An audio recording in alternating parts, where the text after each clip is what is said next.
जय श्री कृष्णा। राधे राधे। आप सभी का दिन शुभ और मंगलमय हो। कार्तिक मास भगवान विष्णु और माता लक्ष्मी को प्रसन्न करने का सबसे शुभ समय माना जाता है। इस मास में सुबह सुबह स्नान करके भगवान विष्णु और भगवान श्री कृष्ण की विधि पूर्वक पूजा करने का विशेष महत्व है। तुलसी जी की पूजा और दीपदान करने से भी घर में सकारात्मक ऊर्जा और शांति का वातावरण बनता है। यह मास अपने आप में आध्यात्मिक ऊर्जा का खजाना है, जो भक्तों को जीवन में सुख, शांति और समृद्धि प्रदान करता है। कार्तिक मास में रोजाना पूजा में इस पावन कथा का पाठ अवश्य करना चाहिए। प्यारे श्रोतागण, अब सुनिए कार्तिक मास स्नान की कहानी। किसी गांव में एक भाट व एक जाट रहता था। दोनों में घनिष्ठ मित्रता थी। एक बार जाट अपनी बहन के घर जाने को तैयार हुआ तो भाट अपनी ससुराल जाने को तैयार हुआ। दोनों साथ चल पड़े। रास्ते में रुककर एक कुएं की मुंडेर पर बैठ गए। जाट ने भाट से कहा कि नगर बसेरा कर लेते हैं। इस पर भाट बोला कि तू ही नगर बसेरा कर ले, मैं तो अपनी ससुराल जा रहा हूँ, वहाँ खूब खातिर होगी मेरी, तू कर ले नगर बसेरा। जाट वहीं कुएं के पास बैठ पानी की घंटी और चावल का दाना लेकर नगर बसेरा करने लगा। नगर बसेरा करने के साथ जाट कहने लगा कि नगर बसेरा जो करे सो मल धोवे पाँव, ताता मांडा तापसी देगी मेरी माँ, माँ देगी मावसी, देगी द्वारका का वास, मीठा मीठा घास, वृंदावन का वास, 5 कुल्ठी छठी रात, मेरा जिबड़ो श्री कृष्ण के पास, डालू पानी हो जाए घी, झट से निकल जाए मेरा जी। यह सब करा के वह जाट बहन के पास चल पड़ा। जाट की बहन ने भाई के आने पर उसकी खातिर की। घी बूरा के साथ भाई को जिमाया। दोनों ने बैठकर ढेर सारी बातें की। इधर भाट अपने ससुराल पहुंचा तो वहां आग लगी हुई थी। आग बुझाने भी लग गया, जिसमें हाथ मुंह भी काले हो गए और खुद भी थोड़ा झुलस गया। न रोटी न पानी के लिए ही किसी ने पूछा। एक पड़ोसन आई तो उसने भाट की सास को कहा कि जमाई आया है, जरा उसकी आवभगत कर लो। बुढ़िया बोली कि सब कुछ तो जल गया है, अब कहाँ से आवभगत करूं। तब पड़ोसन ने ही भाट को एक रोटी के साथ छाछ दी। उसने वही खाकर गुजारा किया। शाम को दोनों फिर घर की ओर चल पड़े और रास्ते में मिल गए और एक दूसरे का हाल पूछा।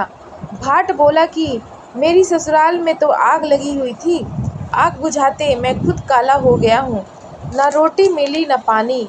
जाट बोला कि मेरी तो बहुत खातिर हुई।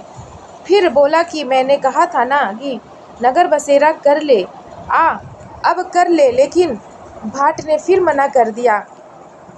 कहने लगा कि तेरी मौसी है, पता नहीं रोटी दे या ना दे, तेरी तो माँ है, दही की झुंझली चूरमा का पेड़ा धरा पाएगा। भाट ने फिर नगर बसेरा नहीं किया।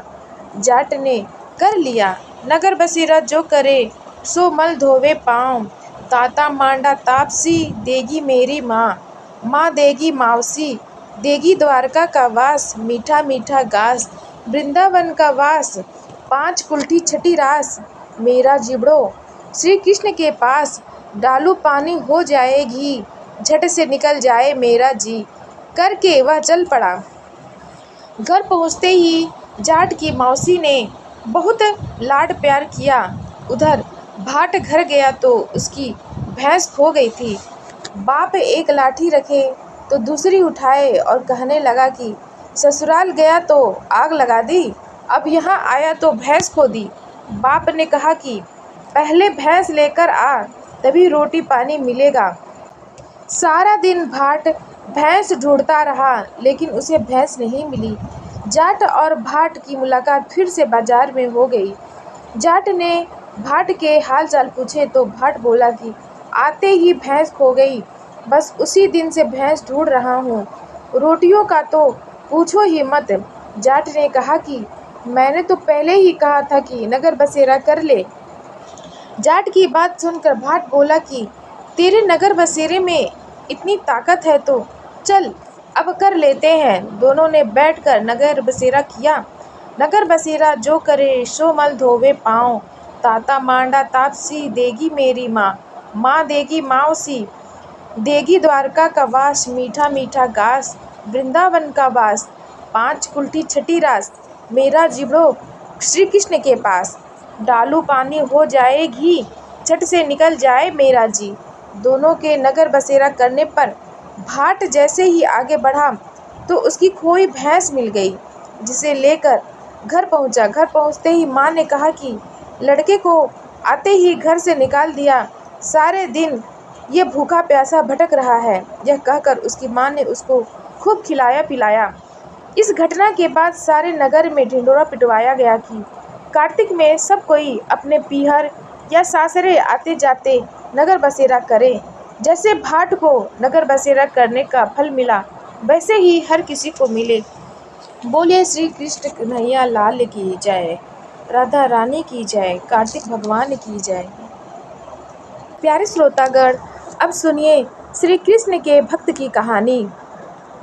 एक बार की बात है, एक संत जंगल में कुटिया बना रहे थे और भगवान श्री कृष्ण का भजन कर रहे थे। संत को यकीन था कि एक ना एक दिन मेरे भगवान श्री कृष्ण मुझे साक्षात दर्शन जरूर देंगे। उसी जंगल में एक शिकारी आया। उस शिकारी ने संत की कुटिया देखी। वह कुटिया में गया और उसने संत को प्रणाम किया और पूछा कि आप कौन हैं और आप यहाँ क्या कर रहे हैं। संत ने सोचा, यदि मैं इससे कहूँगा कि भगवान श्री कृष्ण के इंतजार में बैठा हूँ, उनका दर्शन मुझे किसी प्रकार से हो जाए, तो शायद इसको ये बात समझ में नहीं आएगी। संत ने दूसरा उपाय सोचा। संत ने शिकारी से पूछा, भैया पहले आप बताओ कि आप कौन हो और यहाँ किसके लिए आए हो। उस शिकारी ने कहा कि मैं एक शिकारी हूँ और यहाँ शिकार के लिए आया हूँ।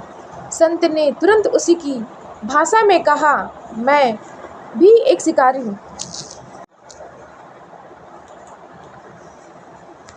संत ने तुरंत उसकी भाषा में कहा, मैं भी एक शिकारी हूँ और अपने शिकार के लिए यहाँ आया हूँ।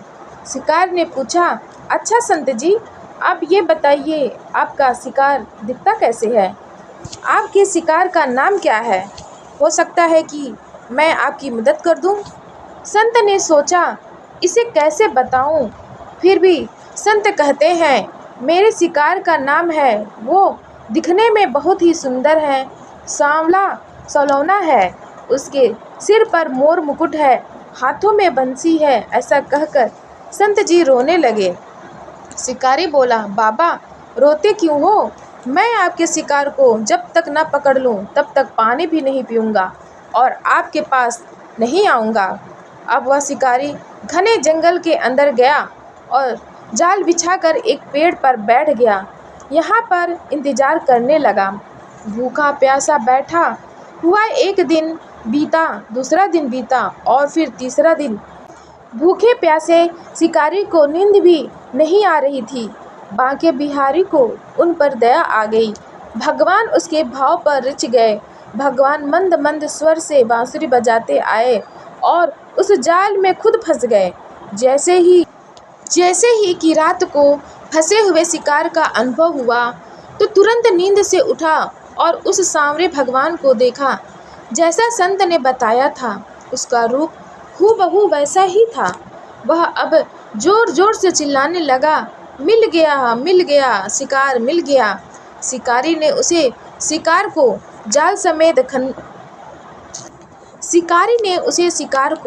जाल समेत कंधे पर बिठा लिया और शिकारी कहता हुआ जा रहा है, आज 3 दिन के बाद मिले हो, खूब भूखा प्यासा रखा, अब तुम्हें मैं छोड़ने वाला नहीं हूँ। शिकारी धीरे धीरे कुटिया की ओर बढ़ रहा था। जैसे ही संत की कुटिया आई तो शिकारी ने आवाज़ लगाई, बाबा बाबा।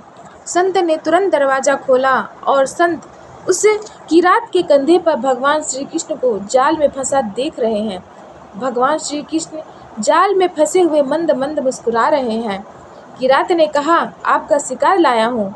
मुश्किल से मिले हैं। संत के आज होश उड़ गए। संत किरात के चरणों में गिर पड़े। संत आज फूट फूट कर रोने लगे। संत कहते हैं, मैंने आज तक आपको पाने के लिए अनेक प्रयास किए प्रभु, लेकिन आज आप मुझे इस किरात के कारण मिले हो। भगवान बोले, इस शिकारी का प्रेम तुमसे ज़्यादा है, इसका भाव तुम्हारे भाव से ज़्यादा है, इसका विश्वास तुम्हारे विश्वास से ज़्यादा है। इसलिए आज जब 3 दिन बीत गए तो मैं आए बिना नहीं रह पाया। मैं तो अपने भक्तों के अधीन हूँ और आपकी भक्ति भी कम नहीं है संत जी। आपके दर्शनों के फल से मैं इसे 3 ही दिन में प्राप्त हो गया। इस तरह से भगवान ने खूब दर्शन दिया और फिर वहाँ से भगवान चले आए। बोलिए कृष्ण भगवान की जय, राधा रानी सरकार की जय। कार्तिक मास कथा महात्म्य अध्याय 16। श्री कृष्ण बोले, प्रिय, पूर्व काल में राजा पृथु और महर्षि नारद का इस विषय में जो संवाद हुआ है उसको सुनो। पृथु के पूछने पर नारद जी ने इस प्रकार कहना आरंभ किया। प्राचीन काल में शंख नामक एक असुर था जो समुद्र से उत्पन्न हुआ था। उसने इंद्र आदि समस्त लोकपालों के अधिकार छीन लिए। देवता मेरुगिरी के दुर्गम कंदराओं में छिपकर रहने लगे। उस समय दैत्य ने विचार किया, यद्यपि मैंने देवताओं को जीत लिया है, तथापि वे बलवान दिखाई देते हैं। अब इस विषय में मुझे क्या करना चाहिए? यह बात तो मुझे अच्छी तरह मालूम है कि देवता वेद मंत्रों के बल से ही प्रबल प्रतीत होते हैं, अतः मैं वेदों का ही अपहरण करूंगा। इससे सब देवता निर्बल हो जाएंगे। ऐसा निश्चय करके वह दैत्य ब्रह्मा जी के सत्यलोक से शीघ्र ही वेदों को हर लाया। उसके द्वारा ले जाए जाते हुए वेद भय से उसके चंगुल से निकल भागे और यज्ञ मंत्र एवं बीजों के साथ जल में समा गए। शंखासुर उन्हें ढूंढता हुआ समुद्र के भीतर घूमने लगा, किंतु उसने कहीं भी एक जगह वेद मंत्रों को नहीं देखा। इधर देवताओं ने भगवान विष्णु के पास जाकर उनकी स्तुति की। तब भगवान जगे और इस प्रकार बोले, देवताओं, मैं तुम्हारे गीत वाद्य आदि मंगल साधनों से प्रसन्न होकर तुम्हें वर देने के लिए उद्धत हूँ।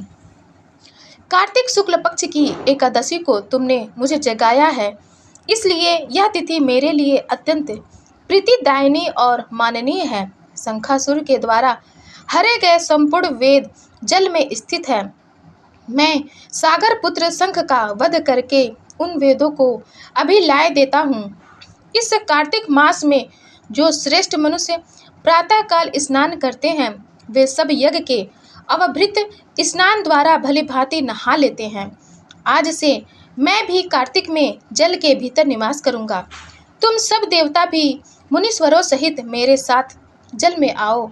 ऐसा कहकर मछली के समान रूप धारण करके भगवान विष्णु आकाश से जल में गिरे।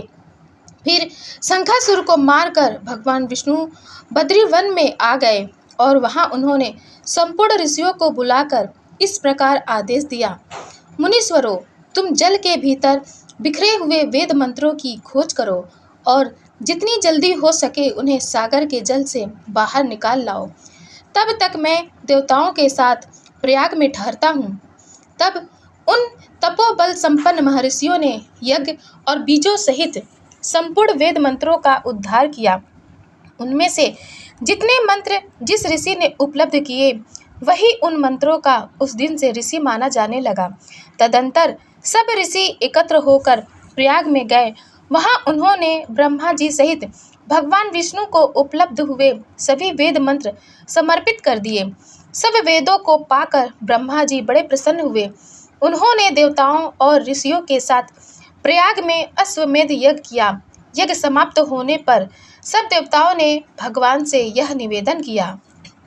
देवता बोले, देवाधिदेव जगन्नाथ, इस स्थान पर ब्रह्मा जी ने खोए हुए वेदों को पुनः प्राप्त किया है और हमने भी यहाँ आपके प्रसाद से यज्ञ भाग पाए हैं। अतः यह स्थान पृथ्वी पर सबसे श्रेष्ठ पुण्य की वृद्धि करने वाला एवं भोग और मोक्ष प्रदान करने वाला हो।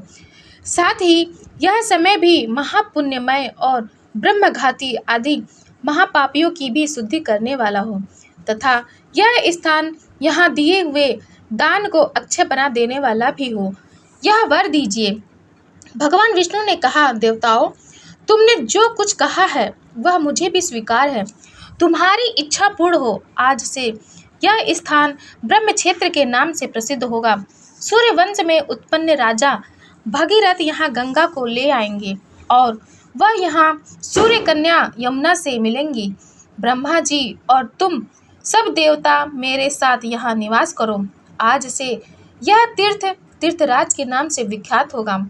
तीर्थराज के दर्शन से तत्काल सब पाप नष्ट हो जाएंगे। सूर्य जब मकर राशि में स्थित होंगे उस समय यहाँ स्नान करने वाले मनुष्यों के सब पापों का यह तीर्थ नाश करेगा। यह काल भी मनुष्यों के लिए सदा महान पुण्य फल देने वाला होगा। माघ में सूर्य के मकर राशि में स्थित होने पर यहाँ स्नान करने से सालों के आदि फल प्राप्त होंगे। देवाधिदेव भगवान विष्णु देवताओं से ऐसा कहकर ब्रह्मा जी के साथ वहीं अंतर ध्यान हो गए।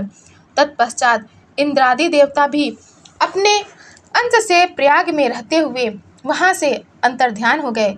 जो मनुष्य कार्तिक में तुलसी जी की जड़ के समीप श्री हरि का पूजन करता है वह इस लोक में संपूर्ण भोगों का उपभोग करके अंत में बैकुंठ धाम को जाता है। प्यारे श्रोतागण, कार्तिक मास कथा महात्म्य का अगला अध्याय जानने के लिए आप हमारे चैनल सनातन कथा संग्रह को लाइक करें, शेयर करें और सब्सक्राइब करें। धन्यवाद।